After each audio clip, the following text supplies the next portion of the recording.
The broadcast is now starting. All attendees are in listen-only mode. Good afternoon, folks. Welcome to today's Mailers Hub webinar. I had a lot to talk about, so we're going to be starting in about a minute. As soon as we finish having everybody come into the auditorium here, we've still got folks in the parking lot. So as soon as everyone's aboard, we'll get started, and we'll have a very busy presentation, so stay tuned.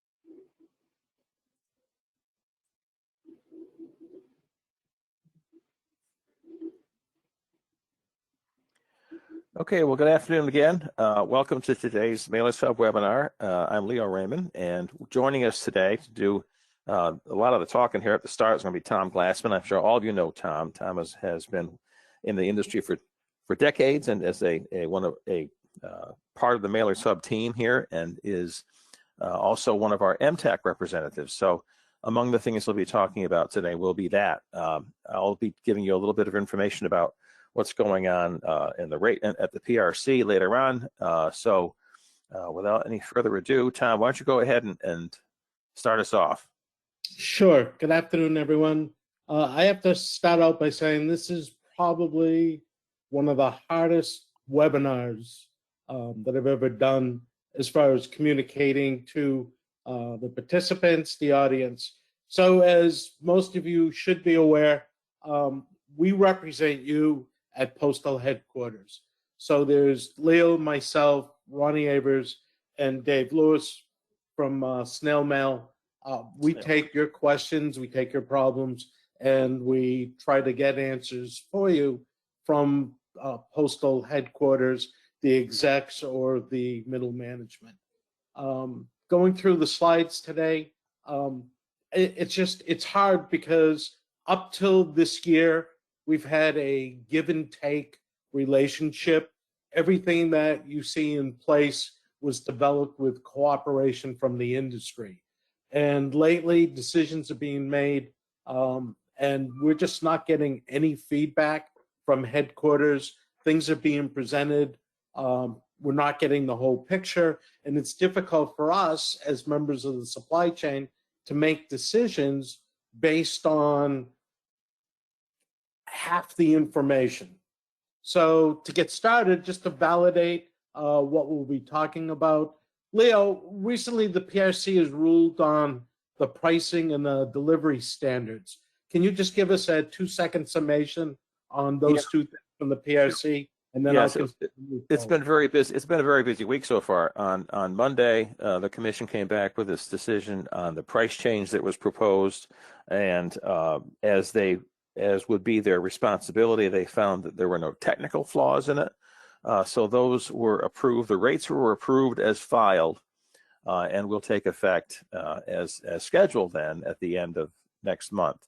And then yesterday, the commission came back with its advisory opinion on the service standard changes the Postal Service requested in April, and they were underwhelmed by the Postal Service's presentation, and we'll talk more about that after Tom's section here. So it's been a busy week with the commission. Yeah, Tom, go ahead. Okay, so my first 8 slides are how to present the same thing 20 different ways and to sell us on the new 10-year plan and what Postal's doing. So Michelle, can we go to the next slide, please? So our current network, this is representing first class. We will cover parcels and marketing mail a little further down, but I want to show you the changes to the network. So the current handling with hubs and planes and terminal handling is on the top, and as presented to us by Isaac Cronkite, the new transportation network down below with emphasis on surface transportation and STCs, Next slide.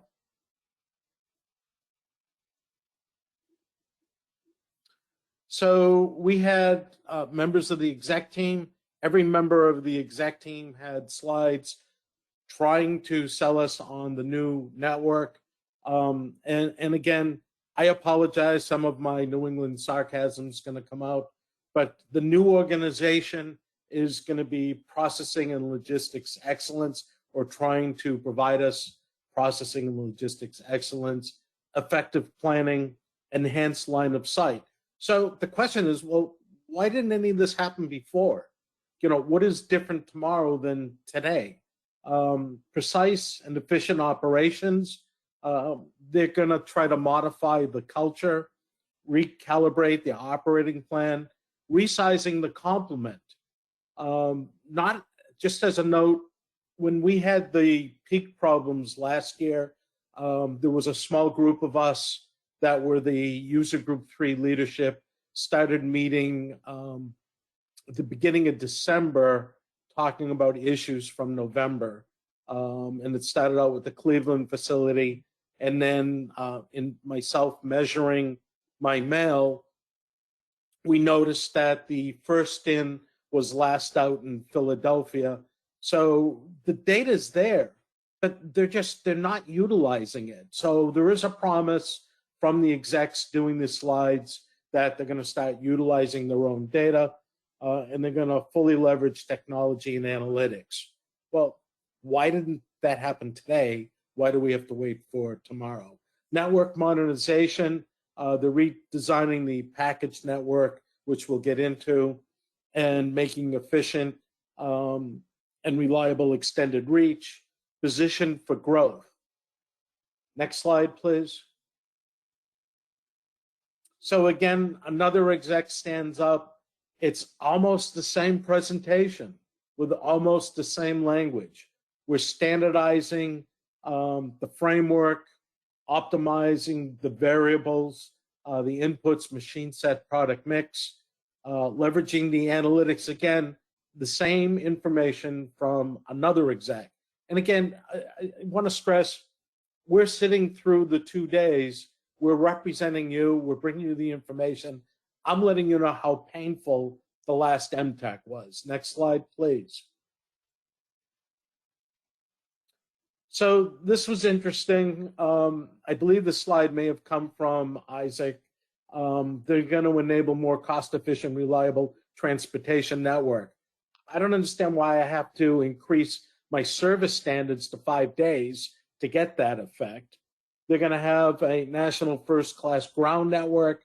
Again, they're going to move away from air trans to transporting by truck out to 1,900 miles. Enable NDC transformation.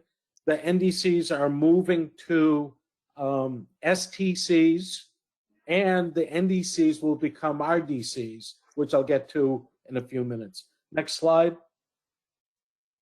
And again, I'm trying to show you the new plan. This is from a different exec talking about peak season with the same points. Operational improvements, increased employee complement.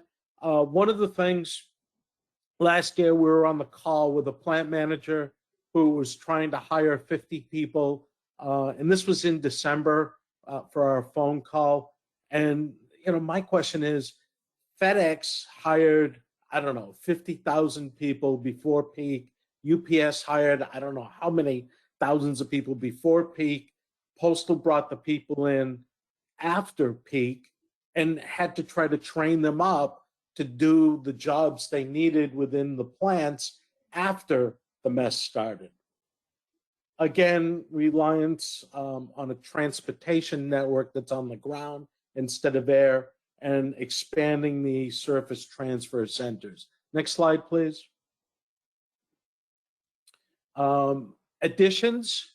So the post office figured out they needed more space. So what's going to happen, the combined network we have now for letters, flats, and parcels is going to become 2 networks. They're going to add 14,000 square feet, most of it dedicated to parcels, as you can see here. Next slide, please. A lot of equipment's going to be added. Very interesting equipment, high-tech equipment, all for parcels. It appears to me very little investment on the mail side for letters and flats, mostly parcel investments. Next slide, please. And again, we're being pitched by a different executive, a different slide. We're going to eliminate late trips and extra trips. We're going to optimize the surface network, eliminate air transportation, and we're going to change our standard from the 1 to 3 to 2 to 5 day standard. Next slide, please. So I'm going to start slowing down and explaining.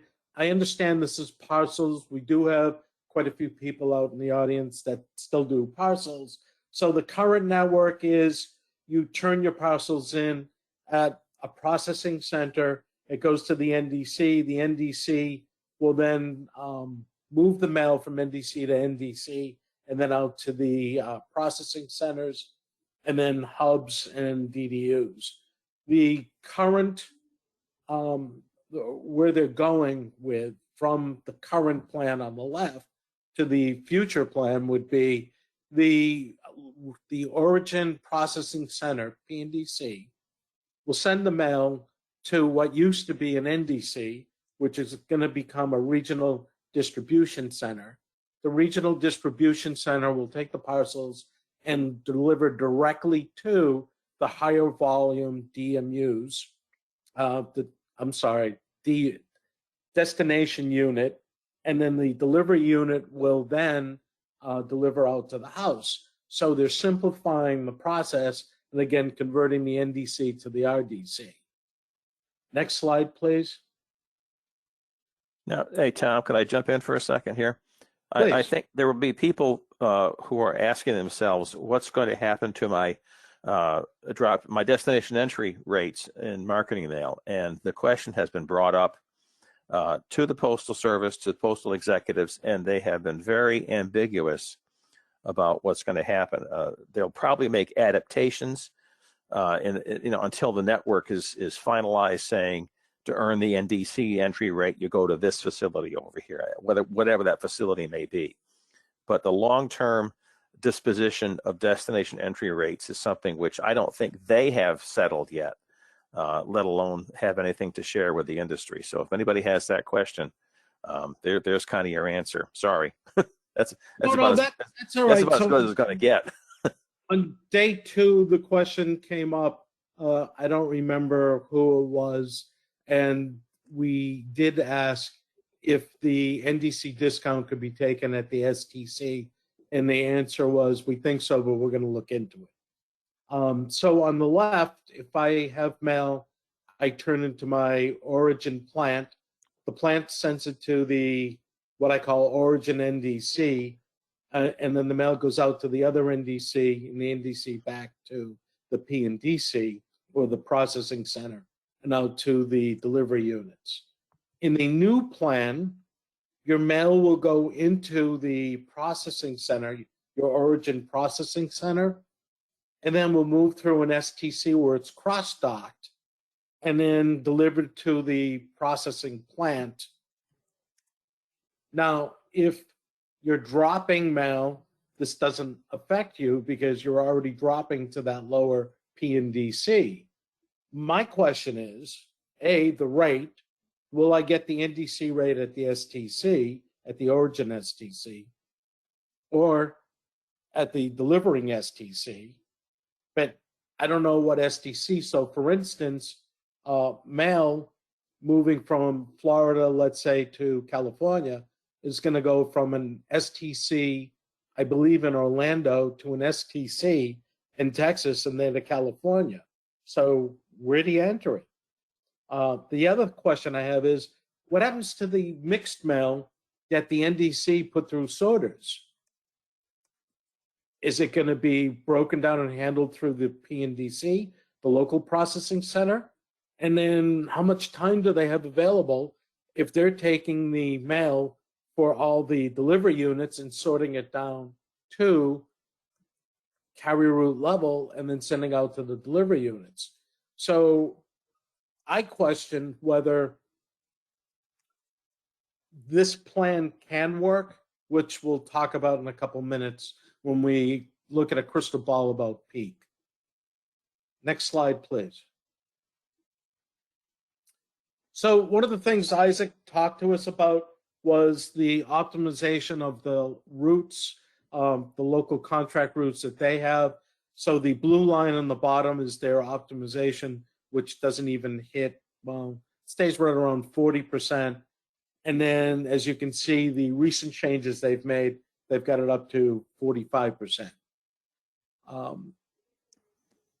Now, Tom, it's if I can point out there, one of the things that we'd asked about during the process here, during the case, was, how they get at 45% or whatever and say it's good. And it's because, as I understood it from the answers that we got, what was in the testimony, because most of what they're dealing with here is not bed loaded. It's actually in what we call the pie carts. It's in the rolling stock. Rolling stock. Yeah. So if you've got a 45 or 53-foot trailer, that has a capacity, a total cube of X, they're actually using a much smaller proportion of that total capacity than you might think would be used for a trailer to be considered full.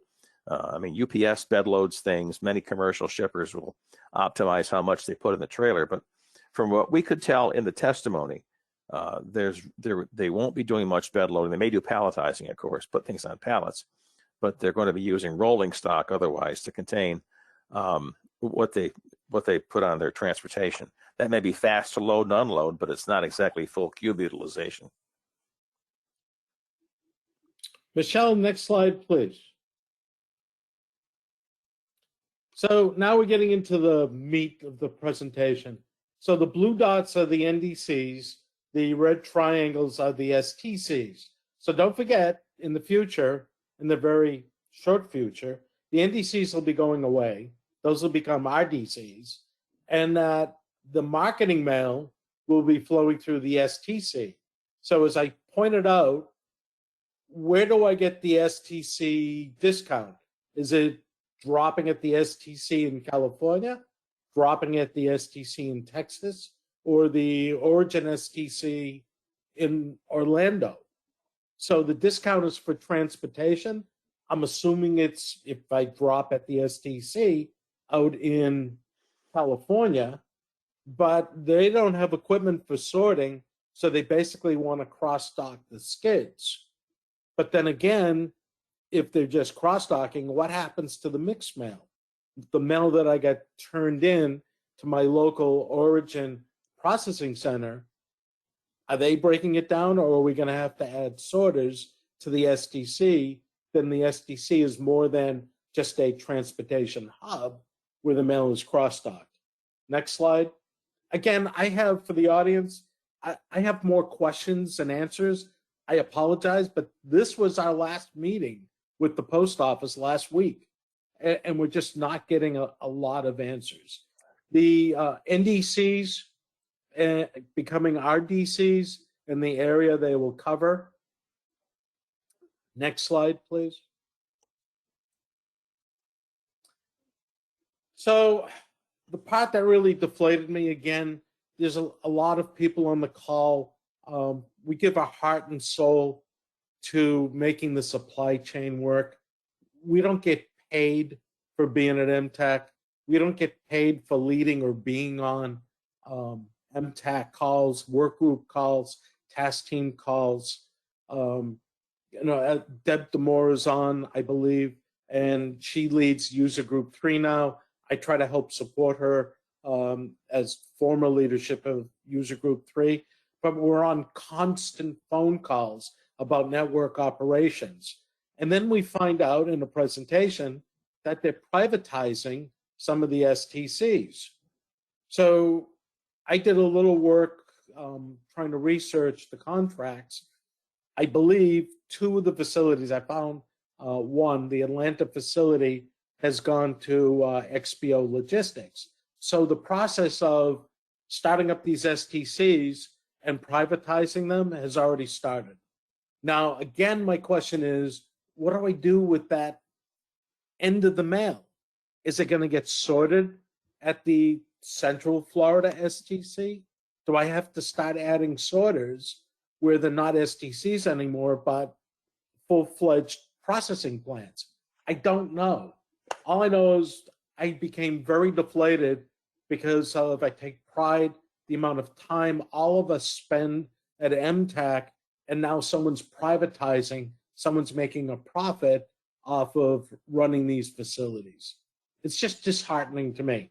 Now, the other side of that, the post office contracts long-haul transportation, they contract air, they actually even send skids of mail through Amazon flights. But just the plant, the physical handling of the mail, I'm having a real problem with this. Next slide, please. Sorry, passionate about the job. Taking a little time to analyze what's being told to me. So they're adding 14 million square feet and investing in all kinds of parcel equipment. So my first question is, where are they going to get the parcels from? So I just saw on the news today, for instance, Kroger has what they call, I think, nests. They've got 2 facilities, and they have their own trucks that deliver the groceries that are refrigerated and non-refrigerated in the same short truck.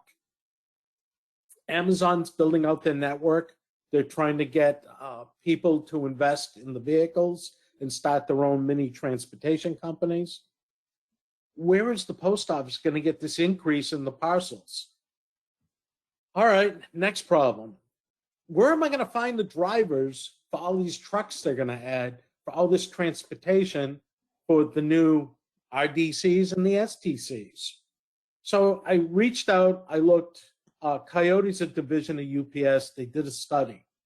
So 57% of all the truck drivers are over 45 years of age, and 1/4 of all the drivers are over 55, which means a large portion of the drivers over the next 10 years will be leaving. But we need to find more drivers. Where? The story keeps going. Next slide, please. So the light blue bars are all the job postings looking for drivers. The darker bar on the bottom are the positions filled. Well, there seems to be a problem here. We're posting a lot more in blue than the black bar on the bottom. What does that say? We can't find the drivers. Next slide, please.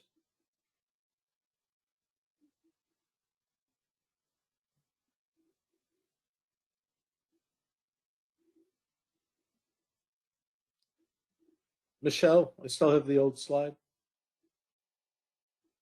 Here we go. All right, so I looked into what's the problem. So the first thing is wages. The drivers want more pay. They want competitive pay. Number 2, it's a lonely drive. People want to be sociable. Driving is a lonely job, unless you take your dog with you or bring your wife or drive tandem. Lack of pathway for growth. People are complaining. I can start as a driver, where do I go? Can I be running this company someday? Well, really not from the driver position. So the third concern was lack of a pathway. And then the fourth concern was there's barriers to entry, which is the CDL license. Next slide, please.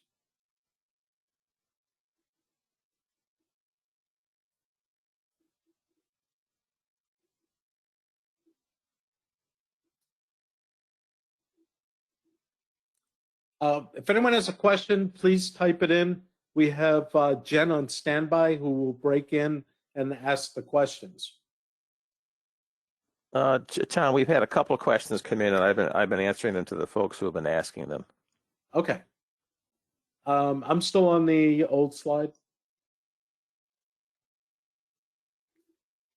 Okay, hey, I think this is my turn.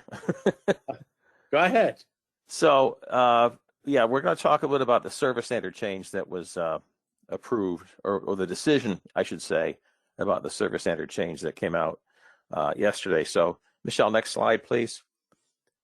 Now, real quick, this eye chart here shows you what service performance was during the first quarter or the second quarter of fiscal 20, which is the first calendar quarter of last year. And you can see pretty much where things are. This is the chart we run in the newsletter. And, for the most part, nothing was overwhelming, but things weren't all that awful either. The worst things were that third and fourth column from the right, which is flats in standard in marketing and mail. And of course, that's always a problem. Michelle, next slide, please, going on to how things looked a year later, and nothing was working right. At first class, which is the left-hand bunch of columns, as you can see, there's virtually no one who was making service on 3 to 5 day mail, and a lot were failing on 2 day as well. And the obvious reason being, of course, that if you ground 70% of the aircraft in America, you're going to have a lot less lift, and your ability to move mail over long distances is going to be hurt accordingly. Next slide, please. So then the bottom line, literally, for the second quarter was very, very bad scores. Periodicals were like 20 points below score. Marketing mail was even worse in some cases, and first class mail, particularly 3 to 5, was very bad as well. Again, congestion in the plants. You have a complete loss of processing discipline over the holidays because they were swamped with packages and people literally lost track of where things were. So it was a very bad situation, very congested situation, and compounding that with a lack of lift, you had serious service consequences. Next slide, please. So what you have now is a lot of weekly announcements coming out from the Postal Service about how much better they're doing. And every time they show you how they've improved. The noteworthy thing is the past 4 or 5 of these announcements, because there hasn't been particularly stunning growth week over week, they hark back to the second quarter of the year. They hark back to before the current period to say how much things have improved. Things still aren't that great. You still don't have the full air network back up, and you still don't have a processing operations network which is fully back up to where it should be. The plan in capital letters has cited air transportation issues as a reason to go to ground, and I don't think that's entirely fair because you have not yet got things back to a point where they should be, and the same is true for plant operations. As has been mentioned many times during the course of the service standard case, why did the Postal Service not fix what it's got before it decided to make changes? Because fixing what's not working right is sort of working on a very on a moving target, if you will. Next slide, please. So as Tom showed you, the crux of this whole idea is to change the donut, if you will, to make things that are at a certain distance susceptible to a longer service standard, because that's what's needed if you're going to be driving things and handing things off at a series of intermediate facilities. So some examples. Next slide, please. If you take this and put it in the Northeast, you're going to have a 3-day standard for mail going from Boston to Albany, which is about 170 miles. I could drive that in 3 hours, but it doesn't take me 3 days to get the mail delivered. And this is true from other relatively close facilities, New Haven to Philly, Pittsburgh to Harrisburg. Next slide, please. So that this 3-hour issue becoming a 3-day standard has some other rather strange examples. Across Michigan, halfway across Ohio, going from Chicago to Indy. These are not long drives, but the Postal Service now will take 3 days to move mail, what is essentially a 3-hour drive. Next slide, please. And then you have it changing now. You're going to have the same situation in the South. You haven't even gone all the way across Texas here, and you've got 2 situations where it's a 3-day standard. It's not if you're in Texas and the roads are flat and straight, it may even be 2 hours drive. Next slide, please. Also, where it changes to the 4-day standard. These are not long distances. These are things that can be driven probably in less than 20 hours, but of course they're basing it on a truck speed. But you've got now 4 days to go from Atlanta to Hartford, or 4 days to go from Portland down the coast to Los Angeles. Next slide, please. The same holds true for things that are going to become a 5-day standard. So the 3 to 5 day now is broken out not only into separate discrete groups by day, but also broken out into distances that are much shorter than they might be under current service standards, because a lot of this now is going to be moved on the highway, not by air, even though you could move things from Houston to Portland probably in a 3-hour flight, or from San Diego to Nashville in a 3-hour flight. But since air transportation is now out of favor, we have a postal administration who came from a trucking background, who believes in trucks. So we're going to be putting things on the ground now, and we're going to be allowing ourselves a day or two longer to move mail, because that's what you have to have when you're driving rather than flying. Next slide, please. So the PRC came out with their opinion yesterday, and these are some quotes from the advisory opinion. The PRC was underwhelmed by the Postal Service's proposal, and they had a lot of doubts. For example, they said that the proposed targets might not be achievable unless, in so many words, the Postal Service gets its act together. You got to get training, you got to get staffing problems straightened out. You have to look at the underperforming facilities, and every quarter the same facilities show up as not being able to meet the current standards. So the question is, if those aren't fixed, if they don't get their act together, how is it going to be any better under these new standards?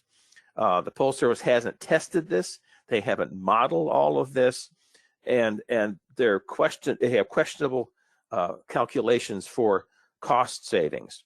So, and even at that, even the PRC said the amount the Postal Service is saying they're going to save doesn't do much when it comes to the Postal Service overall financial situation.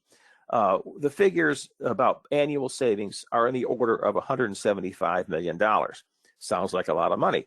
Well, the Postal Service spends $8.8 billion every year on transportation. So as the PRC said, it's not clear that the trade-off between financial viability and maintain high quality service standards is reasonable. It just doesn't wash. Next slide, please. So more things they were saying, things don't line up here. They haven't demonstrated, for one thing, their claim that customer satisfaction won't be impacted. The Postal Service rested a lot of their claims about customer opinions on recipients. Mrs. Hoople doesn't care if she gets her Macy's ad a day later. Well, maybe Macy's cares when the ad gets delivered, but they didn't ask mail senders. They didn't ask mail service provider companies. They didn't ask those folks who pay the price. They just asked recipients. So they got the answer they wanted by asking a question that they knew would get the answer they wanted. Right here, the marketing research, as they said, ignores the difficult task of weighing the loss of speed due to the proposed changes in the reliability and consistency of service. So, and the Postal Service has not shown any interest in altering its proposal based upon feedback from stakeholders.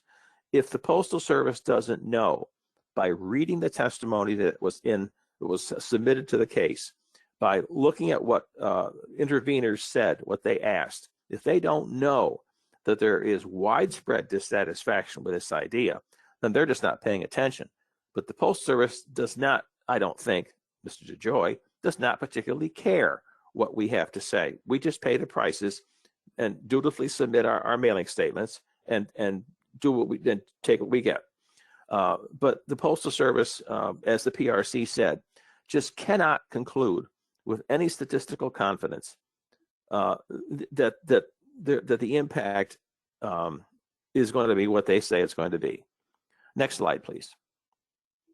Leo, is this a good time to jump in with a couple of questions? Sure, go ahead. There are a couple of questions related to what you were just talking about.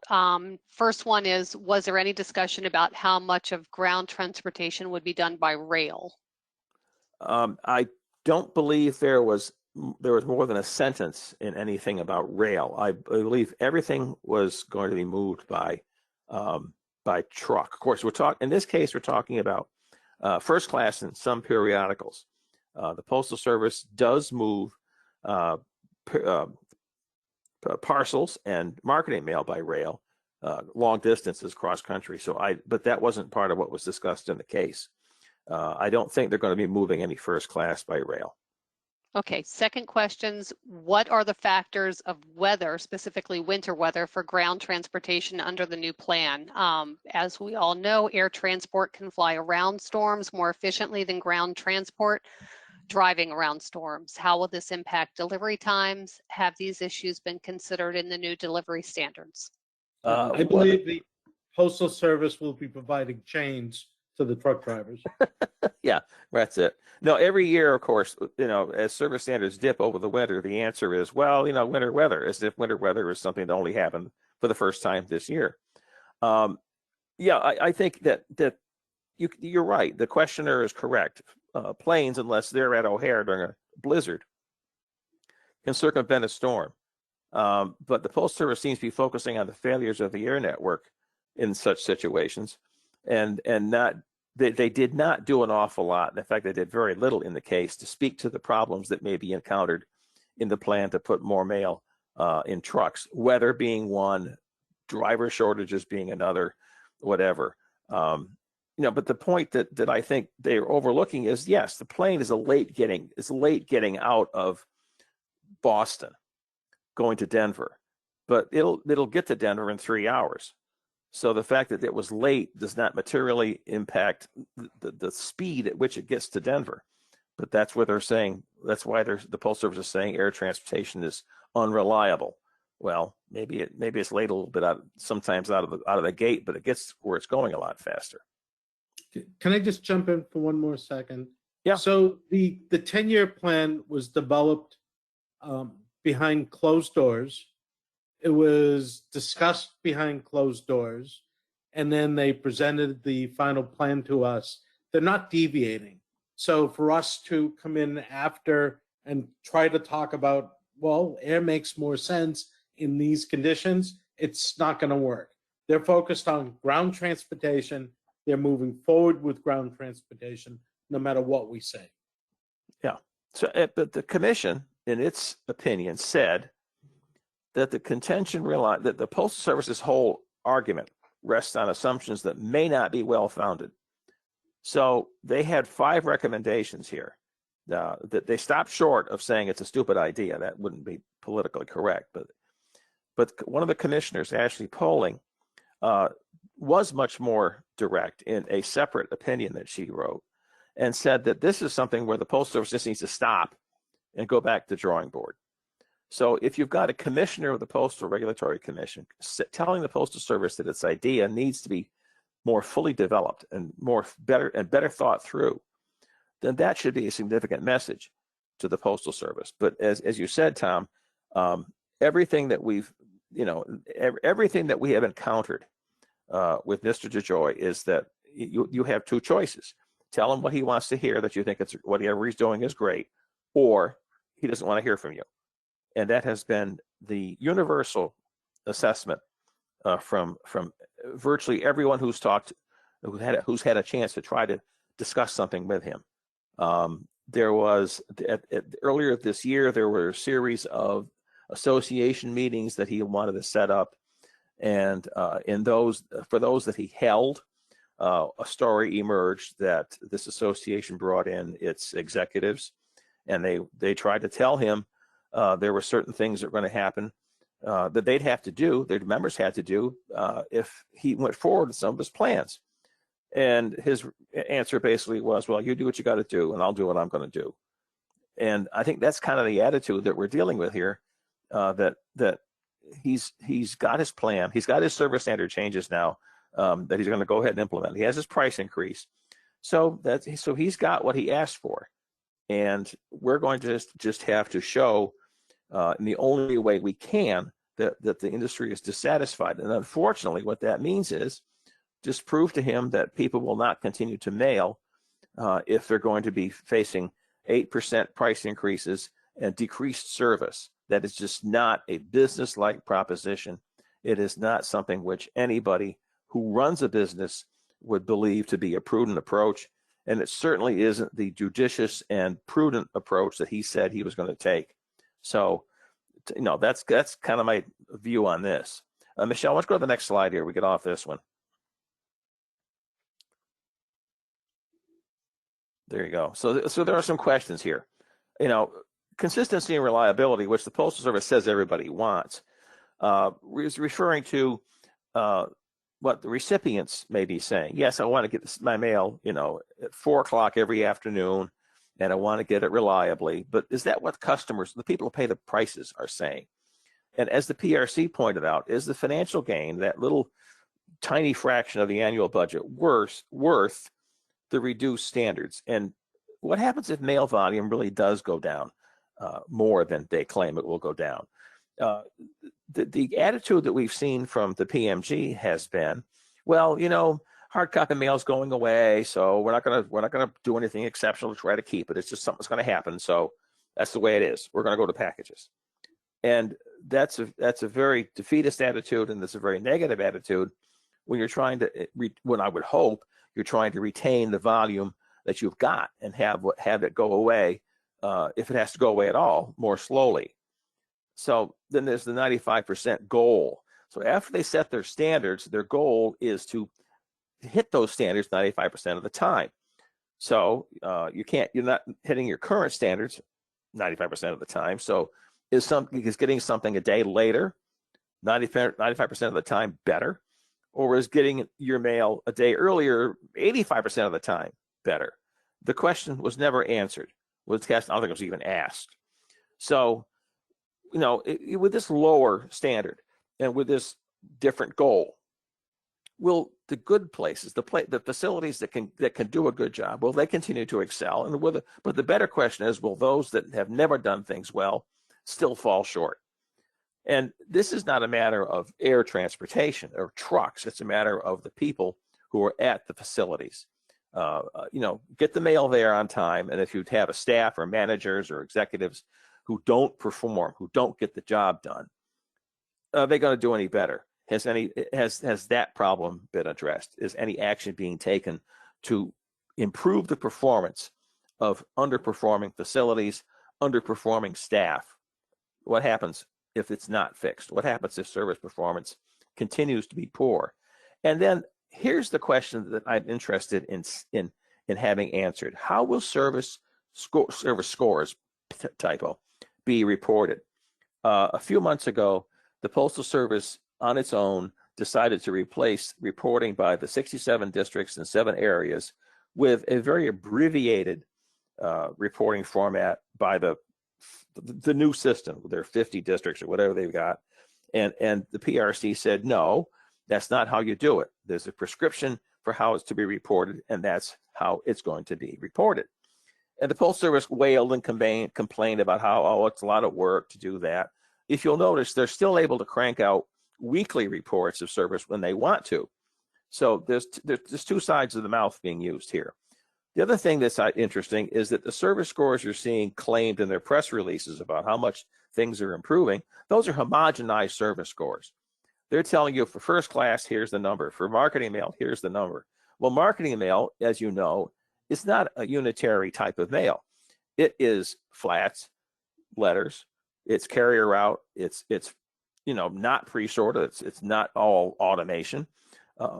Some of it's destination entered, some of it's not destination entered.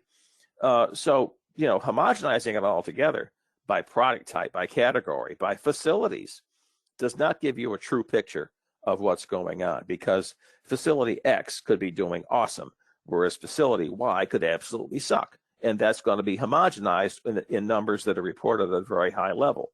And if the Postal Service continues to show us these homogenized numbers, then we're not going to see the true picture of how, under current standards, let alone under the future standards, you're going to have, you can actually have a sense of what's going on. Everything is wonderful. Well, maybe nationally everything is wonderful, but there are places where it's not wonderful. And until those places get fixed, then how does the Postal Service propose to provide the service that it should for the people paying 8% more now for their postage? Michelle, next slide, please. So, Tom, this is your turn. Yeah, so before I go here, I had a slide that talks about the crystal ball and what I'm predicting for peak. Okay. I think we went past that one before. Michelle? Oh, zip, zip, zip, zip, zip, zip, zip. The back button. There Right it is. Okay. So this is not the opinion of Mailer's Hub or Leo Raymond, and this is not the opinion of my two brothers at MTAC, Ronnie Avers or Dave Lewis. This is my opinion based on all of my communication with headquarters and what I currently see in trying to measure our mail. So, crystal ball for peak. There's a major rift going on and there's a lot of movement. The problem with all that movement is the people that typically replace the person that left are not up to speed and trying to learn the job. So for instance, we've had with user group 3, we've had a wonderful person, Christian Rivera, followed up on everything, had the connections, had the contacts, could get myself, Deb Demore, Dave Prost, Michelle over at ALG. She would return answers to us in a relatively quick response. Well, she's moving on to a different position. I don't know, I won't know until 3:30 today, I think, or 3 o'clock today, who the replacement's going to be. But again, this is happening across the whole network. People are moving. It takes a while to learn the job. So how does that affect performance downstream? I don't know, but it's making me very nervous. Headquarters, this is interesting. Headquarters said it's adding people now. I keep asking, have we reached the complement size for that particular facility? So just because you've hired 30 people, did 40 leave yesterday or the day before? So I cannot get answers around the complements. I don't want exact numbers. I want to know we have reached 110% of complement at all the processing centers, or we are at 90% of complement at all of the processing centers. I can't get that answer. No matter how many times I ask, no matter the different ways I ask, all I get from and reporting from headquarters is we're hiring people and they give us how many people they hired, but not how many left. Number 3, pet peeve. It's great if you hire people, but meanwhile, when the truck's back in and there's no certified forklift driver, everything just sits there and nothing moves. So are we training the people to have multiple trained people for every job? So if the forklift driver becomes sick, is his replacement certified to drive the forklift instead of backing up the dock? Now, I'm going to just skip over, because of the complete network realignment, the problem you also have is, since the logistics and the plant operations are two separate things, the guy that unloads the truck reports to a different person than the guy moving the mail inside the building. So now you have not only realignment of the districts and the areas, but a split between logistics, operations, and who reports to who. And don't forget, go back up to number 1. Because of the RIF, it may be someone new that really doesn't know their job yet. Again, I'm not trying to be negative. I'm trying to point out the same things we found with the last peak when we hit a wall. And I'm just not feeling the love for this coming peak. Dependent on truck drivers. Well, I just showed you slides. The industry can't find truck drivers, but we're going to be building a network that's dependent on truck drivers. I don't get it. We're adding 14 million square feet. Well, up in Cleveland, they couldn't get the mail out of the building to the contract routes, which backed the dock up, which put 2 miles of trucks out in the street in a 12-hour, actually it went up to 24-hour and longer, wait in Cleveland. So how is this going to fix anything? Is taking the parcels out of that processing facility going to give more room for mail? Or is it just going to provide more room to store the mail? Again, last year, why did we, the industry, have to tell the post office, hey, you've been caught in Philly, Baltimore, and Jersey doing first in, last out? My mail's still sitting there in an annex, not processed. Okay, privatization. The STCs, again, very disheartened.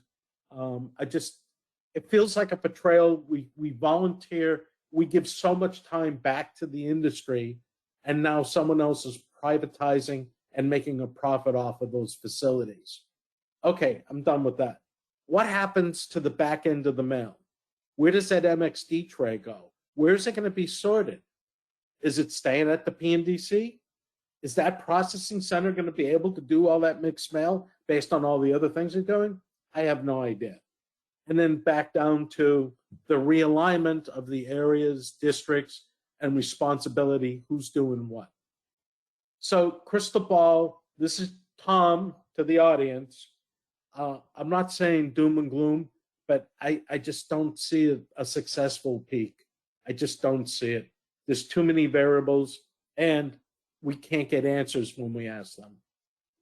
Okay, Michelle, can you bring me back up to Mail Scheduler? So there's a story here, watching the time.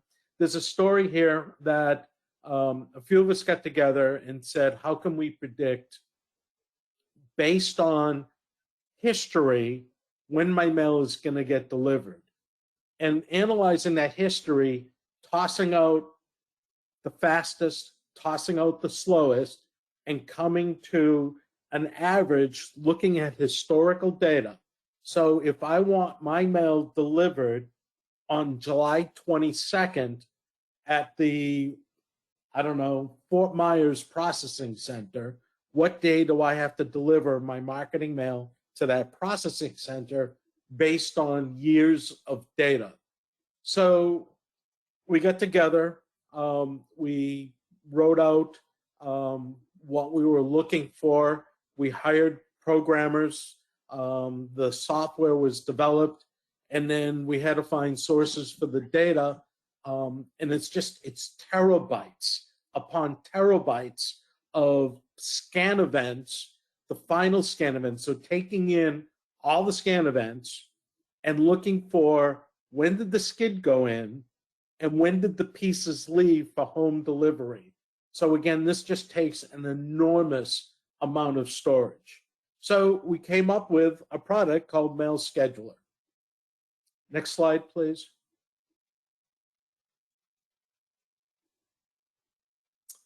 So if you are a subscriber or non-subscriber, if you go to services and you click on services, the bottom link will be to Mail Scheduler.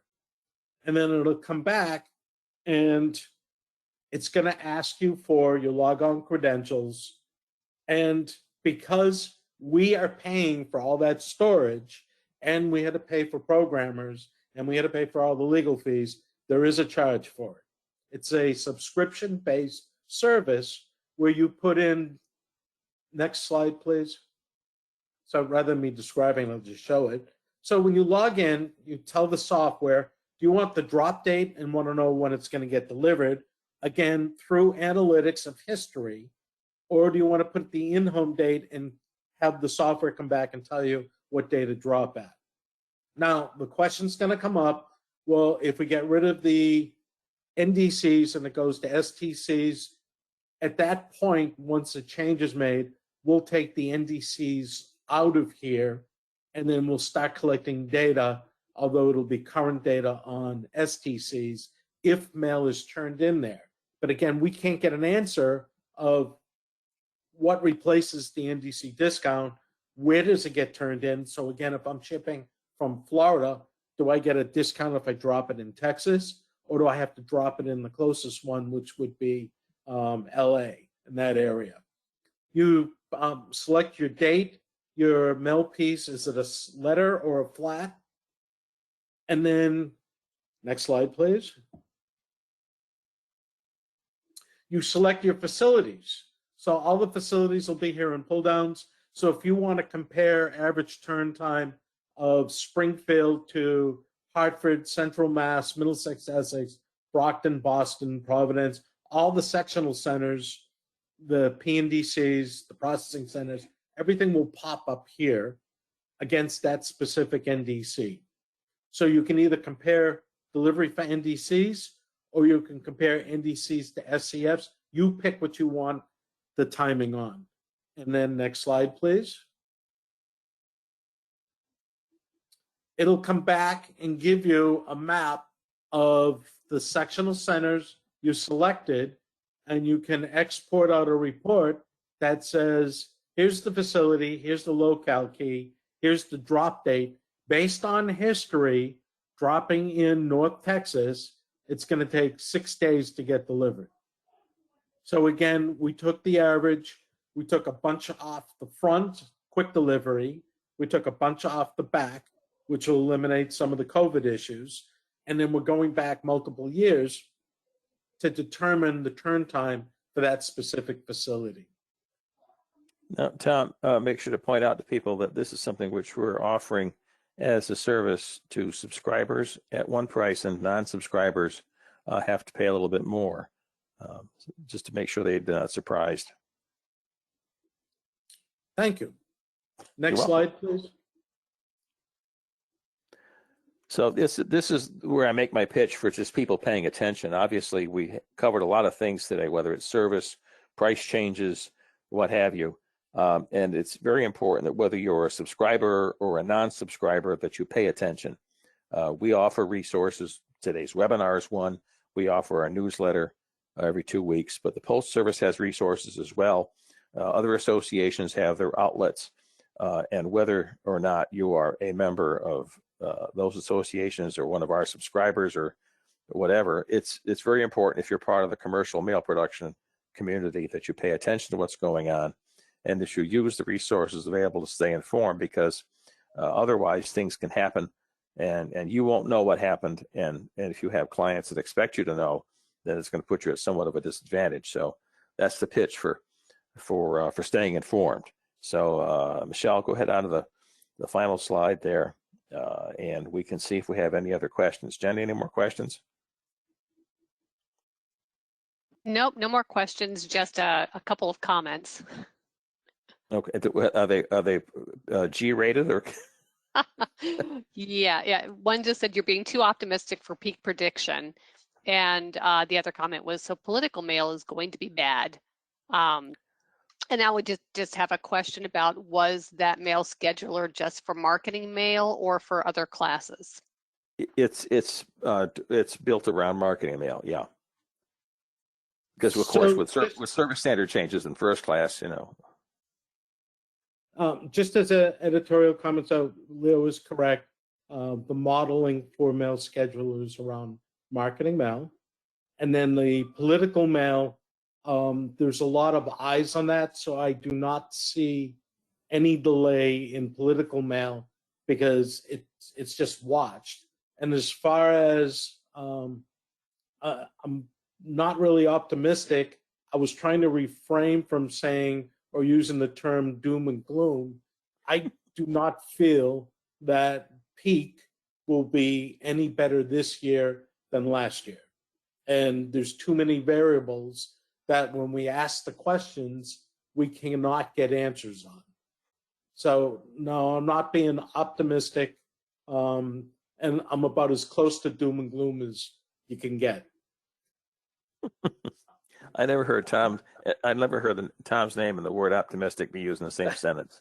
So, well, it's reaching 2 o'clock here on the East Coast. So we want to thank everybody for attending today. We hope you have some things you've learned, and there's a handout there, of course, available for you to download. If you have any questions, you can always contact us at info@mailershub.com. And if you have any questions about the content or anything else, or our services or subscription, please let us know. We'd be happy to talk to you. The next webinar, of course, is next month. We have one, I think it's about privacy laws and state laws that are affecting privacy and that kind of thing. So we hope you tune in then as well. Until then, thank you again for your attendance and attention and participation. We're happy to help you out with anything. Please let us know. Until we talk again, thanks. Bye.